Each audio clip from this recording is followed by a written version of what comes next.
അങ്ങോട്ട് എല്ലാ സാധനങ്ങളും വിൽക്കാനുണ്ടാകും.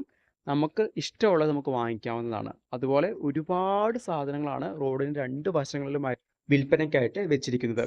അപ്പോൾ നാട്ടിൽ നിന്നൊക്കെ ആൾക്കാര് ചാർമിനാർ കാണാൻ വരുന്നുണ്ടെങ്കില് വൈകുന്നേരത്തോടുകൂടി ഇവിടെ എത്തുവാനായിട്ട് ശ്രദ്ധിക്കുക. അങ്ങനെയാണെങ്കിൽ നിങ്ങൾക്ക് വൈകുന്നേരത്തെ കാഴ്ചയും കാണാവുന്നതാണ്.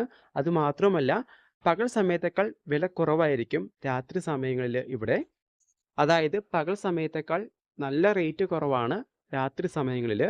അതായത് ഒരു ടീ ഷർട്ടിന് 250 രൂപയാണ് അല്ലെങ്കിൽ 200 രൂപയാണെങ്കില് രാത്രിയാണ് നമ്മൾ വാങ്ങിക്കുന്നതെങ്കില് അതിന് 150 രൂപയ്ക്ക് നമുക്ക് തരും. അതുപോലെ തന്നെ രാത്രിയിലും ഒരുപാട് ആൾക്കാർ ഇവിടെയുണ്ട്. പകലും ഒരുപാട് ആൾക്കാരുണ്ട്. രാത്രിയെന്നോ പകലൊന്നോ ഇല്ലാതെ ഇവിടെ ഫുൾ ടൈം ആൾക്കാരാണ്. ചാർമിനാറിന്റെ അടുത്തായിട്ട് ഒരു ശിവക്ഷേത്രമുണ്ട്. അതുപോലെ ചാർമിനാറിനോട് ചേർന്ന് തന്നെ